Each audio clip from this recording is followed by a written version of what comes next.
என்ன கலைகளை எல்லாம் கற்று வந்துள்ளீர்கள் என கேட்க, மூத்த சகோதரன், நான் ஒரு துண்டு எலும்பு கிடைத்தால் அந்த உயிரினம் என்ன என்பதன் எலும்பு உருவத்தை உருவாக்குவேன் என்றான்.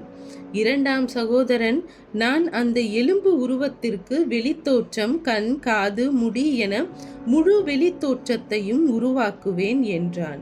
மூன்றாம் சகோதரன், நான் அந்த உருவத்திற்கு இரத்தம், தசை, நரம்பு மண்டலம், உடல் உறுப்புக்களை உருவாக்கி தருவேன் என்றான். நான்காம் சகோதரன், நான் உயிரில்லா உருவத்திற்கு உயிர் தருவேன் என்றான். நான்கு சகோதரர்களும் தாங்கள் கற்று வந்த தங்களுக்கு ஏற்பட்ட திறமையை நிரூபிக்க அவசரமாய் ஆற்றங்கரை ஓரத்திற்கு சென்றனர்.